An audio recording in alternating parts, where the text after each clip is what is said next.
jumpa, salam sehat dan sukacita selalu saudara. Berterima kasih, bersyukur kepada Tuhan kita bisa berjumpa dalam renungan yang singkat saudara. Dan ini adalah seri yang keempat dari topik renungan kuatkan dan teguhkan hatimu saudara. Dan topik ini diambil dari topik khotbah hari Minggu tanggal 20. Sudah menjadi kebiasaan saya sendiri. Saya akan membahas topik khotbah hari Minggu itu dari hari Senin sampai hari Sabtu. Jadi ada 6 seri. Bukan berarti khotbahnya tidak lengkap, tapi firman Tuhan itu sangat luas dan sangat kaya saudara. Jadi topik khotbah itu saya bahas lagi, tapi dengan bahasa yang berbeda dari hari Senin sampai hari Sabtu saudara. Dan mari kita membuka Yosua 1 ayat 7. Hanya kuatkan dan teguhkanlah hatimu dengan sungguh-sungguh, bertindak hati-hati sesuai dengan seluruh hukum yang telah diperintahkan kepadamu oleh hambaku Musa. Janganlah menyimpang ke kanan atau ke kiri, supaya engkau beruntung kemanapun engkau pergi. Kuatkan dan teguhkan hatimu dengan sungguh-sungguh, bertindaklah hati-hati sesuai dengan seluruh hukum yang telah diperintahkan kepadamu oleh hambaku Musa, dan seterusnya saudara.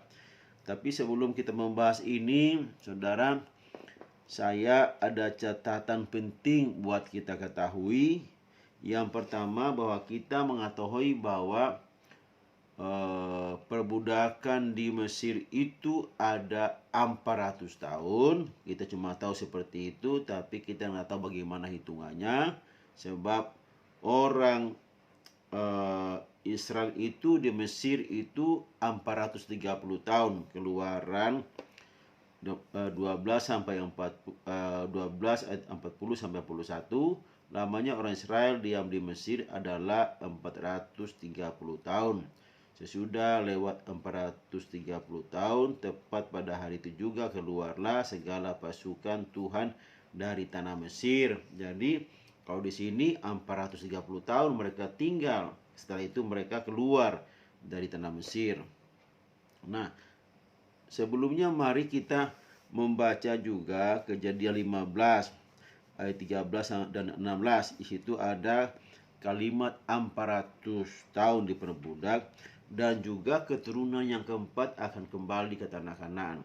Kita baca Kejadian 15 ayat 13 dan 16. Firman Tuhan kepada Abraham, ketahuilah dengan sesungguhnya bahwa keturunanmu akan menjadi orang asing dalam suatu negeri yang bukan kepunyaan mereka, dan bahwa mereka akan diperbudak dan dianiaya 400 tahun lamanya. Tetapi keturunan yang keempat akan kembali ke sini, sebab sebelum itu kedurjanan orang Amori itu belum genap saudara. Diperbudak, dianiaya 400 tahun. Kemudian keturunan keempat akan kembali ke sini, ke tanah Kanaan. Nah, ternyata menurut buku ini saudara, pertemuan yang terlupakan, perjanjian Sulu dan penggenapannya edisi 2, Pendeta Abraham Part, Dr. Ministry DD ya. Jadi menurut dia, dan memang dia ada hitungannya saudara, perbudakan itu terjadi pada saat, dihitungnya pada saat Yusuf mati. Itu bisa seperti itu. Jadi kalau misalnya Yusuf belum mati, mana berani orang Mesir untuk memperbudak bangsa Israel. Ada Yusuf menghubungi nomor 2 dari Firaun saudara. Tapi pada saat dia mati, dari dia mati sampai Exodus ini ada 360 tahun. Yusuf mati sampai Exodus ada 360 tahun. Ditambah dengan 40 tahun di padang gurun, semuanya 400 tahun saudara. Kenapa seperti itu? Saya jelaskan lagi. Nah, sehubungan dengan generasi keempat yang akan kembali. Kalau kita mengetahui Abraham, Ishak mati di tanah Kanaan dan dikubur di tanah Kanaan juga. Kejadian 25, 9-10. Dan anak-anaknya Ishak dan Ismail menguburkan dia dalam gua Makpela di padang Efron bin Sohar, orang Het itu, padang yang letaknya di sebelah timur Mamre, yang telah dibeli Abraham dan dari Bani Het. Di sanalah terkubur Abraham dan Sarah istrinya, saudara. Jadi Abraham mati di tanah Kanaan dan dikubur di tanah Kanaan di gua Makpela, saudara. Demikian juga Ishak. Ishak juga mati di tanah Kanaan dan dikubur di tempat yang sama. Nah, Kejadian 49-31, disitulah dikuburkan Abraham beserta Sarah istrinya. Disitulah dikuburkan Ishak beserta Ribka istrinya, saudara. Nah, jadi di tempat yang sama mereka dikuburkan. Lain dengan Yakub. Yakub pada saat terjadi masa kekeringan, Yusuf sudah jadi mangku bumi di Mesir, dia memanggil orang tuanya untuk datang ke Mesir supaya dia bisa memelihara orang tuanya Yakub dan juga saudara-saudaranya, juga anak-anak mereka, ponakan-ponakannya, saudara. Ya, yang jumlahnya itu semuanya 69 ditambah Yusuf dan anaknya jadi 70 orang. Jadi mereka ditempatkan di tanah Gosim, saudara. Nah, Yakub ini mati di Mesir, saudara. Tetapi jasadnya akhirnya dibawa Yusuf untuk dikuburkan di Kanaan. Yakub, ya. Kejadian 50 ayat 13. Anak-anaknya mengangkut dia, Yakub, ke tanah Kanaan, dan mereka menguburkan dia dalam gua di ladang Makpela yang telah dibeli Abraham dari Efron, orang Het itu, untuk menjadi kuburan milik, yaitu ladang yang di sebelah timur Mamre, saudara. Jadi baik Abraham, Yakub dan Ishak itu berada pada tempat yang sama kuburannya, saudara. Nah, sekali lagi bahwa Yakub meninggal dan dia dikembalikan kepada tempatnya, yaitu di tempat janji Tuhan itu di tanah Kanaan, saudara. Jadi mereka bertiga sudah di tanah Kanaan. Walaupun Yakubnya tadinya dia di Mesir, tapi jasadnya dibawa ke tanah Kanaan untuk dikubur di sana di tempat yang sama. Sekarang Yusuf juga meninggal di Mesir, saudara. Tetapi jasadnya itu diawetkan, diawetkan di Mesir. Sehingga pada suatu saat, pada saat mereka akan keluar dari tanah Mesir menuju tanah Kanaan, orang Israel itu, tulang-tulang Yusuf itu dibawa, karena itu pesannya Yusuf seperti itu. Kejadian 50 ayat 24-25, berkatalah Yusuf kepada saudara-saudaranya, tidak lama lagi aku akan mati. Tentu Allah akan memperhatikan kamu dan membawa kamu keluar dari negeri ini, ke negeri yang telah dijanjikannya dengan sumpah kepada Abraham, Ishak dan Yakub. Lalu Yusuf menyuruh anak-anak Israel bersumpah, katanya, tentu Allah akan memperhatikan kamu. Pada waktu itu kamu harus membawa tulang-tulangku dari sini, saudara. Kemudian matilah Yusuf, berumur 110 tahun, mayatnya dirempah-rempahi dan ditaruh dalam peti mati di Mesir. Yusuf mati di Mesir. Kemudian mayatnya dirempah-rempahi, ditaruh dalam peti di Mesir, saudara. Jadi Yusuf ini setelah orang Israel eksodus dari Mesir, semuanya dibawa. Petinya, tulang-tulangnya dibawa semua. Diangkutlah mereka ke tanah Kanaan. Sampai ke tanah Kanaan itu, yaitu 360 tahun tambah 40 tahun berarti 400 tahun Yusuf di Mesir sampai di tanah Kanaan. Pada saat orang Israel sampai di tanah Kanaan 400 tahun. Setelah itu, setelah 16 tahun kemudian baru dikubur tulang-tulangnya, saudara. Ya, jadi itulah kenapa ternyata generasi keempat itu bicara Yusuf, karena tulang-tulangnya kembali ke tanah Kanaan. Kalau kita bicara dengan generasi Musa atau Yosua, jauh sekali. Dari Abram, kemudian Ishak, kemudian Yakub, 12 anak Yakub, di sana ada Lewi, kemudian Kehat, kemudian Amram, kemudian Musa, 7 generasi. Ternyata Yakub yang dimaksud dengan 4 generasi itu adalah Yusuf sendiri. Generasi pertama yang menerima janji adalah Abraham. Generasi kedua yang menerima janji adalah Ishak, Yakub, dan Yusuf. Akhirnya 4 generasi itu semuanya tergenapi, saudara. Tergenapi, saudara. Jadi 4 generasi, 400 tahun semuanya itu seperti hitungannya, saudara. Kita selama ini kan bingung, atau mungkin kita tidak memberi perhatian terhadap kata 4 generasi itu akan kembali. Mungkin selama ini kita terlewatkan. Makanya buku ini tertulis pertemuan yang terlupakan. Lanjut, saudara. Sekarang kita kembali kepada Yosua, kitab Yosua 1 ayat 7. Ya, saya bacakan lagi buat kita. Hanya kuatkan dan teguhkanlah hatimu dengan sungguh-sungguh, bertindaklah hati-hati sesuai dengan seluruh hukum yang telah diperintahkan kepadamu oleh hambaku Musa. Janganlah menyimpan ke kanan atau ke kiri, supaya engkau beruntung kemana engkau pergi. Saudara, pada saat bangsa Israel sudah di tempat perkemahan yang 42, yaitu di Gilgal, saudara. Di situ ada 2 acara yang penting.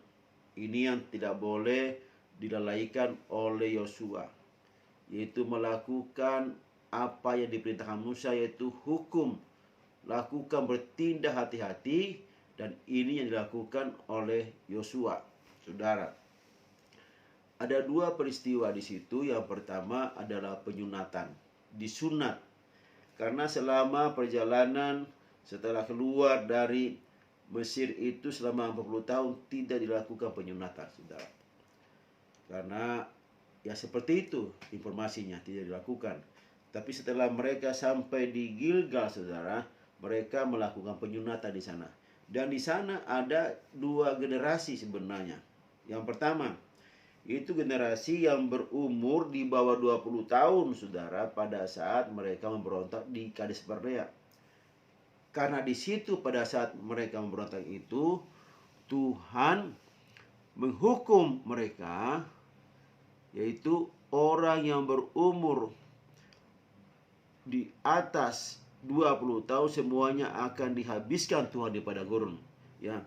Jadi semua waktu mereka sensus di padang gurun Sinai, di Sinai, saudara, sensusnya itu mereka ada 603.550 orang. Itu semuanya, itu yang 20 tahun ke atas itu semuanya dibasmi Tuhan, sehingga sampai pada perkemahan 37 tinggal orang-orang yang berumur 20 tahun ke bawah waktu di Kades Barnea, dan juga orang-orang yang lahir di dalam perjalanan di sementara 40 tahun itu, saudara. Jadi kira-kira umur mereka yang paling tinggi itu cuma 60 tahun, saudara. Kecuali Yosua dan Kaleb, karena mereka memang orang-orang yang dipilih Tuhan, mereka tetap akan masuk ke tanah perjanjian, saudara. Nah, kita membaca di sebentar, kita membaca. Nah, ini Keluaran 38:26, ya. Jadi sebekal seorang yaitu setengah sikal ditimbang menurut sikal kudus untuk setiap orang yang termasuk orang-orang yang terdaftar yang berumur 20 tahun ke atas sejumlah 603.550 orang. Sekali lagi, sejumlah 603.550 orang, saudara. Kemudian bilangan 1:46 berjumlah 603.550 orang. Itu sensus yang pertama mereka. Nah, orang-orang 603 ini orang-orang yang memberontak di atas 20 tahun itu, kata Tuhan, mereka tidak akan masuk ke tanah perjanjian, saudara. Atau memberontak itu bilangan 14 ayat 29-30. Di padang gurun ini bangkai-bangkaimu akan berhantaran, yakni semua orang di antara kamu yang dicatat, semua tanpa kecuali yang berumur 20 tahun ke atas, karena kamu telah bersungut-sungut kepadaku bahwasanya kamu ini tidak masuk ke negeri yang telah yang dengan mengangkat sumpah telah kujanjikan akan kuberikan ke kamu diami, kecuali Kaleb bin Yefune dan Yosua, saudara. Nah, kemudian Ulangan 2 ayat 13-16. Ini saya nggak usah baca semuanya. Lamanya kita berjalan sejak dari Kades Barnea sampai kita ada di seberang sungai Seret. Ini perkemahan 37. Ada 38 tahun sampai seluruh angkatan itu, yakni prajurit, habis binasa dari perkemahan seperti yang dijanjikan Tuhan dengan sumpah kepada mereka. Dan tangan Tuhan juga melawan mereka untuk menghamburkan mereka dari perkemahan sampai mereka habis, saudara. Jadi sampai di perkemahan yang ke-37 itu, orang-orang yang memberontak pada waktu di peristiwa di Kades Barnea itu, pada saat mereka ada laporan 10 orang yang melaporkan yang jelek, maka mereka memberontak kepada Musa. Mereka mau kembali lagi ke Mesir. Dan orang itu yang dihitung itu di atas 20 tahun ke atas, saat itu ada 603.550, itu semuanya binasa sampai pada saat mereka di perkemahan 37, saudara. Jadi yang ada saat itu di Gilgal itu adalah orang-orang yang berumur di bawah 60 tahun. Itu yang paling tinggi 60 tahun, saudara. Kemudian kecuali Kaleb dan Yosua, saudara. Nah, jadi apa yang terjadi? Sunat itu, saudara. Sunat itu apa yang dikatakan sunat itu, saudara? Sunat itu apa? Ya, sunat itu adalah tanda perjanjian Allah dengan Abraham. Dan itu penting sekali, saudara. Inilah perjanjianku yang harus kamu pegang. Perjanjian antara aku dan kamu serta keturunanmu, yaitu setiap laki-laki di antara kamu harus disunat. Anak yang berumur 8 hari harusnya disunat, yakni setiap laki-laki di antara kamu turun-temurun, baik yang lahir di rumahmu maupun yang dibeli dengan uang dari salah seorang asing, tetapi tidak termasuk keturunanmu. Orang yang lahir dan orang yang tidak disunat, yakni laki-laki yang tidak dikerat kulit katanya, maka orang itu harus dilenyapkan dari antara orang-orang sebangsanya. Ia telah mengingkari perjanjianku. Ayat yang 13 tadi, yang 14. Orang yang lahir di rumahmu dan orang yang engkau beli dengan uang haruslah disunat, maka dalam dagingmu lah perjanjianku itu menjadi perjanjian yang kekal. Orang yang disunat berarti Allah menjadi Allahnya mereka. Allah menjadi pelindungnya mereka. Allah yang melindungi mereka. Allah menjadi Allah mereka dan mereka menjadi umat. Itu kalau disunat, saudara. Jadi perjanjian kekal bahwa Tuhan akan menjadi Allah mereka dan mereka menjadi umatnya, umat pilihannya, saudara. Dan orang-orang yang tidak disunat, saudara, yang ada di rumah kita, misalnya di rumah mereka waktu itu, yang lahir maupun dibeli, semuanya harus disunat. Kalau tidak disunat berarti harus dihabisi, saudara. Luar biasa. Yang kedua, juga di sana mereka melakukan perayaan Paskah. Dua-dua ini sangat penting. Paskah, saudara. Dan pada saat mereka Paskah, saat mereka setelah selesai Paskah dan mereka memakan makanan yang ada di kanan itu, maka mana hari itu pun berhenti, saudara. Pada saat mereka selesai Paskah, saudara, dan mereka memakan apa yang ada di tanah Kanaan saat itu, maka mana tidak lagi turun atas mereka, saudara.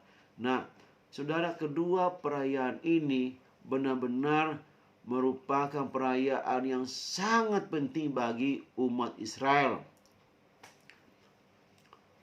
Yosua 5 ayat 11-12. Lalu pada hari sesudah Paskah mereka makan hasil negeri itu, yakni roti yang tidak beragi dan berti gandum pada hari itu juga. Lalu berhentilah mana itu pada keesokan harinya setelah mereka makan hasil negeri itu. Jadi orang Israel tidak beroleh mana lagi, tetapi dalam tahun itu mereka makan yang dihasilkan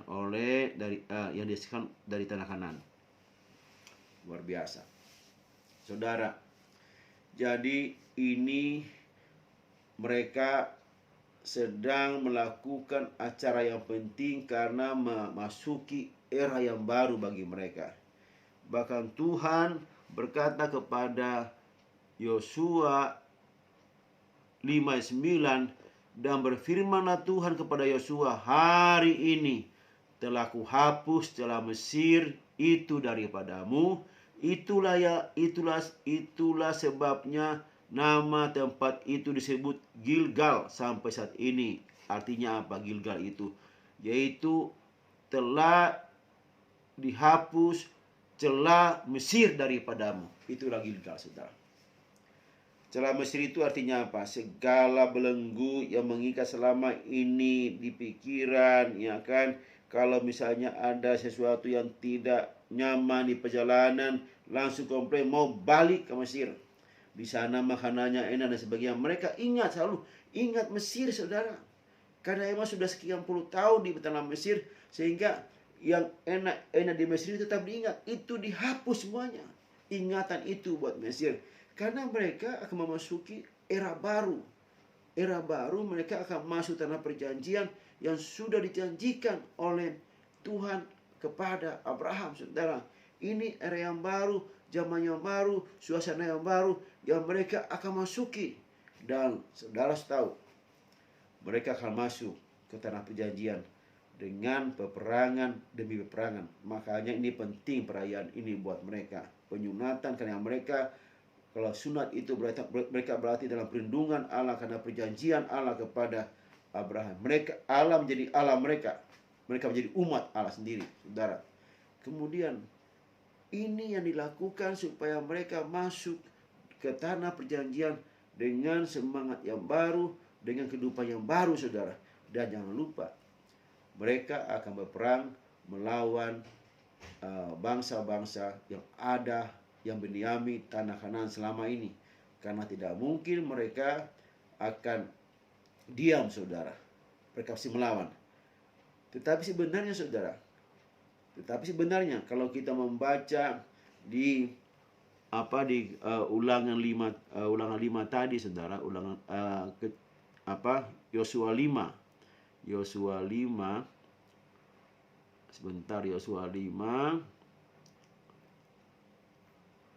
ketika ayat 1, ketika semua raja orang Amori di sebelah barat sungai Yordan dan semua raja orang Kanaan di tepi laut mendengar bahwa Tuhanlah yang telah mengeringkan air sungai Yordan di depan orang Israel sampai mereka dapat menyeberang, tawarlah hati mereka dan hilanglah semangat mereka menghadapi orang Israel itu. Mereka sangat ketakutan, saudara.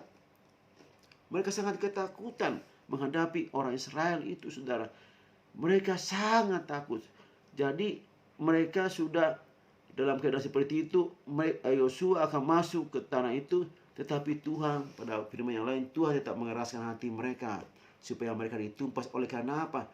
Oleh karena kedurjanaan mereka. Saudara tahu bahwa mereka melakukan penyembahan-penyembahan, percinan-percinan, bahkan anak mereka dipersembahkan untuk korban bakaran. Itu kekejian bagi Tuhan, saudara. Itu kekejian, dan Tuhan tidak mau itu terjadi juga pada bangsa Israel. Tapi kita tahu selanjutnya apa yang terjadi. Bangsa Israel juga setelah berapa tahun kemudian, raja-rajanya juga melakukan hal yang sama, jatuh dalam penyembahan berhala dan juga melakukan korban-korban manusia, saudara. Jadi apa yang dilakukan oleh orang Kanaan kemudian hari juga dilakukan oleh bangsa Israel, karena mereka bergaul, karena mereka sama-sama hidup, dan mereka melakukan apa yang dilakukan oleh bangsa Kanaan, saudara. Nah, jadi saudara, tetapi luar biasanya gini, mereka akan masuk ke tanah perjanjian dan akan melakukan peperangan. Nah, tiba-tiba ini sesuatu yang luar biasa. Yosua pasti dikuatkan, Yosua pasti diteguhkan, saudara. Tiba-tiba, saudara, kita membaca Yosua 5 itu, tiba-tiba dia didatangi oleh panglima bala tentara Tuhan. Yosua 5 ayat 11 sampai 15. Lalu pada hari sesudah Paskah, mereka makan hasil negeri itu, yakni roti yang tidak beragi dan berti gandum pada hari itu juga. Lalu berhentilah mana itu pada keesokan harinya setelah mereka makan hasil negeri itu. Jadi orang Israel tidak beroleh mana lagi, tetapi dalam tahun itu mereka makan dihasilkan. Minta maaf, ini agak salah ngambil ayatnya. Bala tentara sorga. Nah, ini bala tentara sorga paling bawah, sebentar. Nah, ini